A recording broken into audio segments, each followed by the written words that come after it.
Amigas, amigos, olá! COP30 em Belém, Conferência das Partes, COP das Mudanças Climáticas. Vamos debater, vamos apresentar no nosso vídeo de hoje alguns aspectos relacionados a esta forma institucional herdada da Conferência do Rio em 1992. Ainda mais, o que nós podemos esperar desta COP em Belém, essa COP agora deste ano? Vamos começar com a ideia de COP, com a ideia de Conferência das Partes. Como eu falei há pouco, nós temos a Rio 92 como a raiz dessas Conferências das Partes, porque, entre outras coisas importantes debatidas na Conferência do Rio de Janeiro em 1992, nós temos como desdobramento as convenções da desertificação, do combate à desertificação, Convenção da Diversidade Biológica e a Convenção das Mudanças Climáticas. Há países que se tornaram estados-partes, aderentes a essas convenções, e ainda mais, esses países passaram a buscar periodicamente reuniões com as quais eles possam averiguar o estado da arte do ambientalismo em escala mundial, se houve avanços, se houve retrocessos, quais novas medidas precisam ser tomadas, quais novos problemas precisam ser colocados. Daí a ideia de Conferência das Partes, partes aderentes a essas diferentes convenções. Nós temos a Conferência do Clima e, consequentemente, a COP do Clima como a mais conhecida, a mais badalada pela imprensa. Mas tem as duas irmãzinhas pobres, vamos dizer assim, que também são muito importantes. As COPs do combate à desertificação e a COP da biodiversidade, COP do combate à desertificação. A primeira que se realizou foi em 1997 em Roma. E nós temos, entre outros, desta COP prima pobre, irmã pobre, né? A ideia de neutralidade da degradação da terra, uma convenção para conservação dos solos e combate à desertificação. Fato muito importante, através do qual a gente possa garantir áreas de agricultura, inclusive agricultura familiar de produção de alimentos para abastecimento de populações. Nós temos também a COP da biodiversidade. A primeira se realizou em Nassau, em 1994. Temos outros desdobramentos dessa COP da biodiversidade, como, por exemplo, o protocolo de Cartagena, do ano 2000, regulação do trânsito de organismos vivos modificados, organismos geneticamente modificados, como eles podem impactar um outro ecossistema. Então, há uma regulação disso através do protocolo de Cartagena. Protocolo de Nagoya em relação ao patrimônio genético dos diferentes países. Uma empresa desenvolve um medicamento, um fármaco, um cosmético, mas com recursos biológicos de um determinado país do sul global, a partir da indicação, conhecimentos tradicionais de um povo originário, de um povo indígena. Mas o que o país detentor do patrimônio biológico ganha? O que o povo indígena ganha? O protocolo de Nagoya busca fazer esta regulação de patrimônio genético. E temos ainda a COP15 lá no Canadá, que lançou o acordo 30 por 30, a ideia de até 2030 nós termos 30% das áreas continentais e oceânicas sob conservação rigorosa. E temos a COP mais rica, a COP mais badalada, que é a COP das Mudanças Climáticas. A primeira delas aconteceu em Berlim em 1995. Da COP das Mudanças Climáticas nós temos vários desdobramentos, como por exemplo na COP 3, em Nagoya, em Kyoto, em 1997, onde se lançou o Protocolo de Kyoto, talvez o primeiro grande esforço dos países da ONU, dos países signatários do protocolo, para tentar reduzir as emissões de gases de efeito estufa. O protocolo acabava tendo uma série de problemas. Vários países que eram fortes emissores de gases de efeito estufa ficaram fora da obrigatoriedade de redução das emissões destes gases. Os Estados Unidos, portanto, maiores emissores na época, se reservaram o direito de não participação dentro do protocolo de Kyoto, que ainda imputava penalidades para os países que fossem transgressores, aderentes e transgressores dessa meta de redução de gases de efeito estufa. Por tudo isso, a gente acaba tendo um fracasso do protocolo de Kyoto, substituído que foi em 2015 pelo Acordo de Paris. Os erros de Kyoto foram aprendidos por Paris, por Paris na COP21 em 2015. Então a ideia não é mais a obrigatoriedade de participação com uma meta estabelecida pelo próprio Acordo de Paris, mas as metas nacionalmente determinadas. O país entra e o país coloca suas metas. A única meta que o próprio acordo coloca é a contenção do aumento de temperatura para 1,5 grau no máximo acima do período pré-industrial. E o país que não conseguir atingir as suas próprias metas autodeclaradas não sofre penalidades. Dessa forma, nós passamos a ter uma quantidade incrível de países aderentes ao Acordo de Paris a partir de 2015. Temos ainda mais uma evolução na COP do Egito, na COP27 do Egito, na COP27, quando a gente tem a criação do Fundo de Perdas e Danos, porque os danos do aquecimento global antropogênico e das mudanças climáticas não ocorrem da mesma forma para todos os países do mundo. Eles afetam mais gravemente países pobres do sul global. Daí a ideia de criação de um fundo para contenção dos problemas, das consequências deste aquecimento global. Temos, portanto, nas diferentes COPs, eu pensei apenas alguns aspectos importantes, nós temos avanços importantes do ponto de vista socioambiental. Frequentemente, as COPs são criticadas pelos ambientalistas, dizendo que as COPs não atingiram as medidas necessárias, suficientes, etc, etc. Mas a COP precisa ser entendida como uma balança de pratos. Ela precisa equilibrar determinadas condições da realidade prática. Eu coloquei aqui como um esquema para a gente, né, a COP e, de um lado, os ambientalistas. O que querem os ambientalistas? Há setores ambientalistas que trabalham de uma maneira mais radical, eu diria, né? Eu não estou utilizando a palavra positivamente necessariamente, com a ideia de eliminação imediata dos combustíveis fósseis, com financiamento climático maciço, com emissões líquidas zero, net zero, para 2035. Agora, essas medidas são de fato realistas? É possível as economias mundiais implementarem isso sem ônus diversos que gerariam problemas sociais e políticos de alta gravidade? Não, não é possível. Essas metas não são realistas. Então a COP acaba tendo um contrapeso. Qual é esse contrapeso? A dependência das economias nacionais frente ao petróleo, a dependência de cadeias produtivas frente ao petróleo. Então não dá para eliminar o petróleo imediatamente, os combustíveis fósseis imediatamente. Há países que dependem muito fortemente do petróleo na sua estrutura produtiva.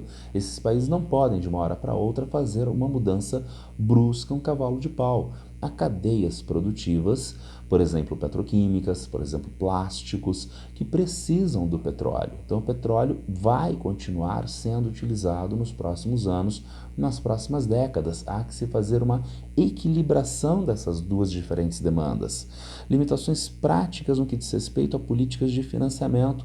Há hoje aumento de gastos militares. O presidente Lula criticou este aumento de gastos militares com toda a razão. Entretanto, há este aumento e há uma equilibração também necessária entre os investimentos de segurança nacional e os investimentos ambientais, que não são os únicos.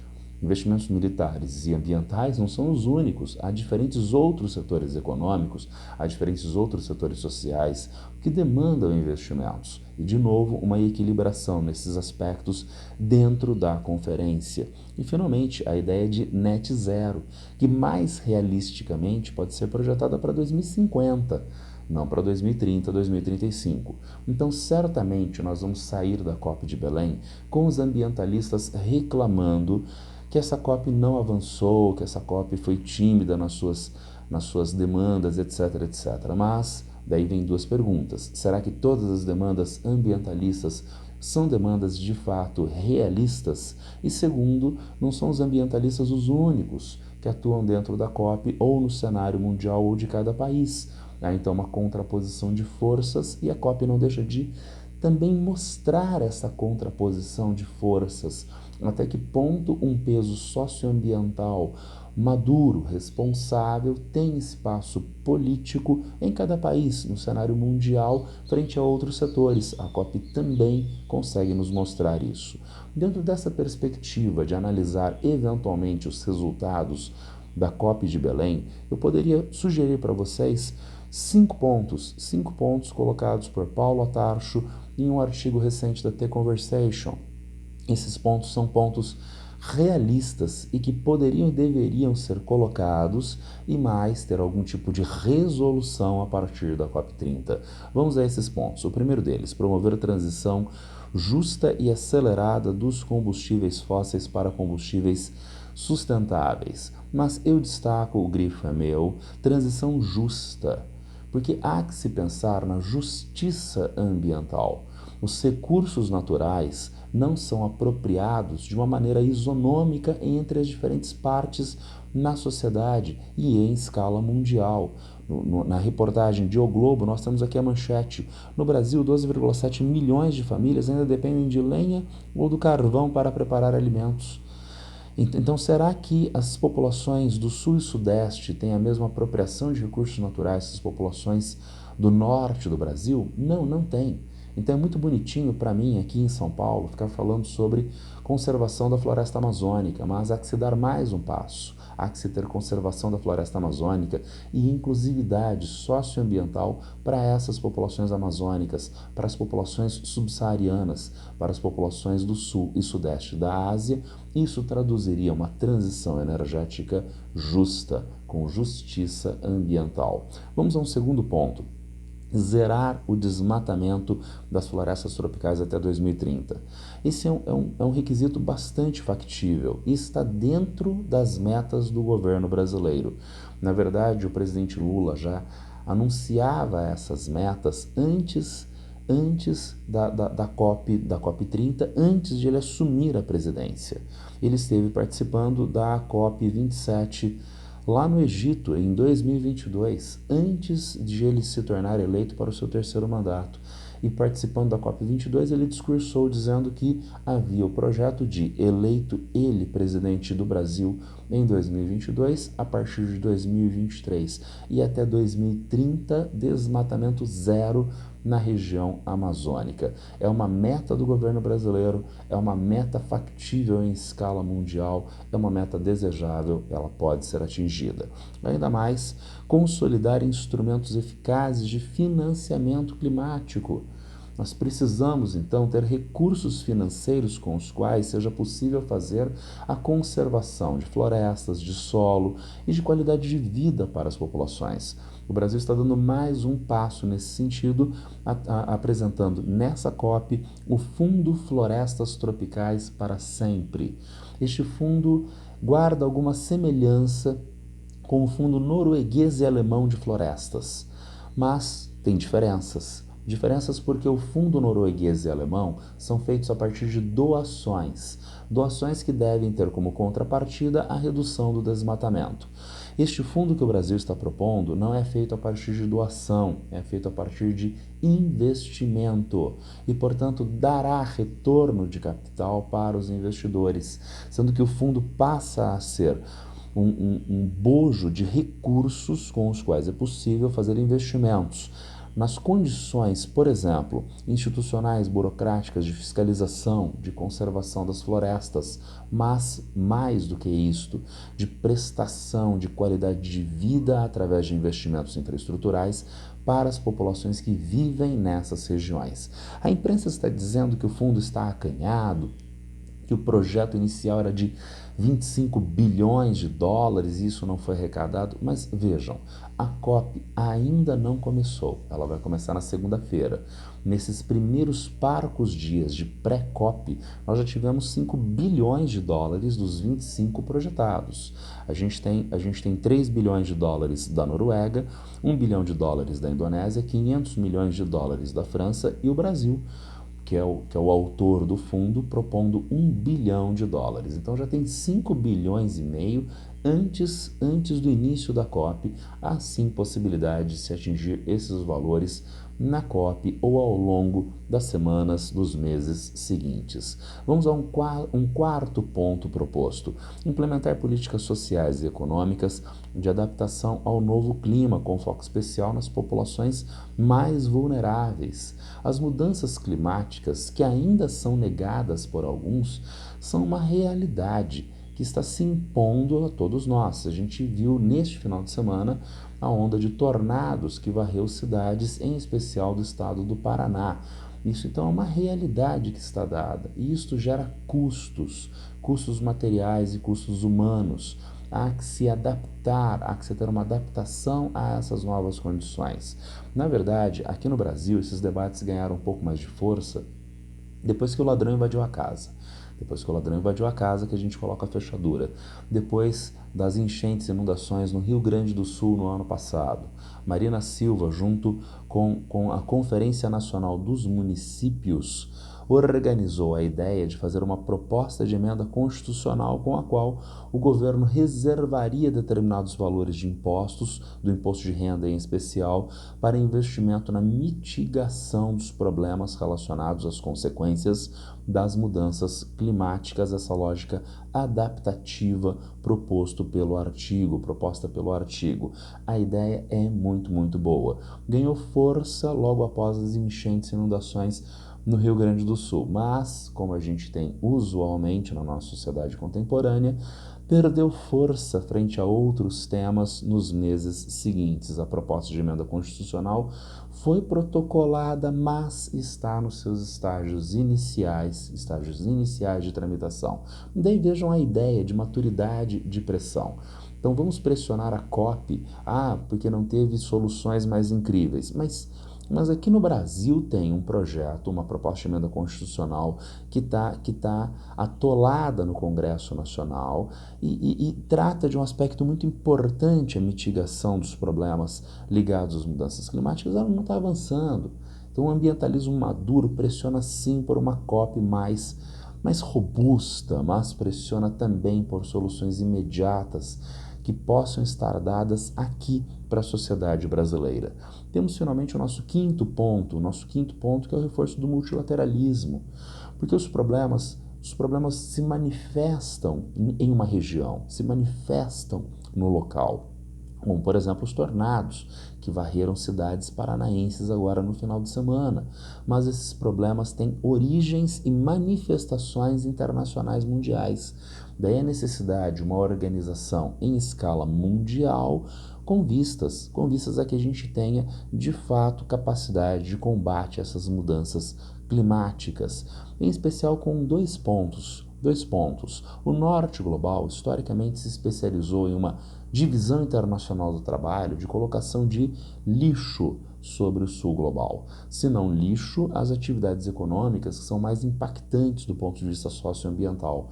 Lá está uma atividade siderúrgica que causa grave impacto ambiental e problemas de saúde pública em um país da Europa Ocidental, no Canadá, nos Estados Unidos. De repente, ao fechamento dessa atividade neste país de origem, ela reabre em algum país do Sul Global, onde as leis sejam mais, onde a sociedade seja mais tolerante a esse tipo de atividade. Isso precisa cessar, e cessar dentro de uma lógica multilateral.